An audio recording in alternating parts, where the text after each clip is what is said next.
Due to recent developments in the War on Truth, Rachel Meadow has interrupted her hiatus to bring us this special report. Thank you, my friend. And thanks to all of you for being with us this evening. Did 6-year-old George Washington really tell the truth about chopping down his father's prized cherry tree? The legend of young George's honesty is just as famous as the true stories of his bravery. No one knows if the cherry tree story really happened, but this tale demonstrates how telling the truth is important and is a component of good character. Tonight, we have a special report from the War on Truth. Here to inform us about the importance of telling the truth are two of our ROX Broken News correspondents, Nikki Frank and Nate Forthright, reporting on one of the key fronts in the war, white lies. Good evening, Rachel. As the story goes, George admitted to the act, knowing that there would be consequences. The legend emphasizes the importance of honesty.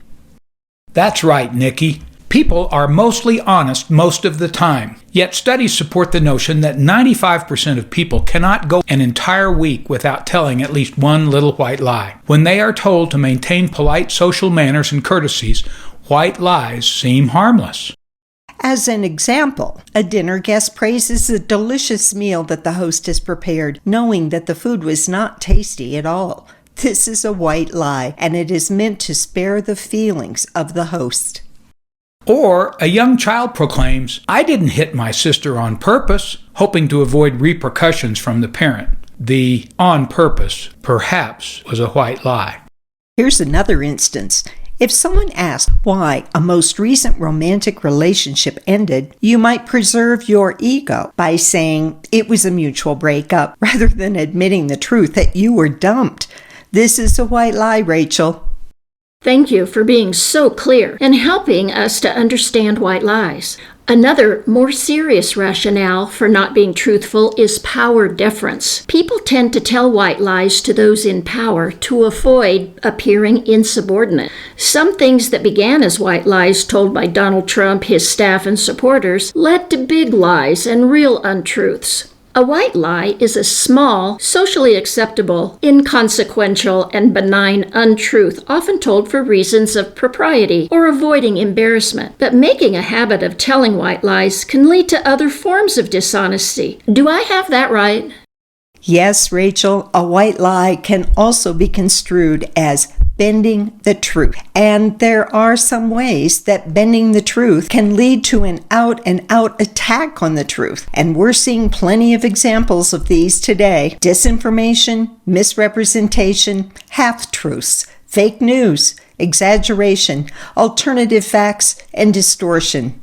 That's right, Nikki. For example, when a person campaigns for public office, it can be tempting to cite achievements from the past that leave out certain context. For instance, a locally elected school board member had a long career in naval aviation, but left out a key fact during his campaign. His comments about his time at Top Gun school omitted a significant detail, and as a result, many people believed he was a pilot. He was not. He was an NFO, a naval flight officer who operates the systems during combat, but is not the one who pilots the plane. We're not sure if he was pressed to or if he was concerned about the consequences of misstating one's military credentials. But after the election, in a speech to a small local gathering, he did eventually clarify that he did not serve as a pilot. But he only admitted this while amplifying his own role and minimizing that of the pilot who controls the plane and commands the mission. Going forward, will trust in him be compromised as a result of self-aggrandizing and half-truths?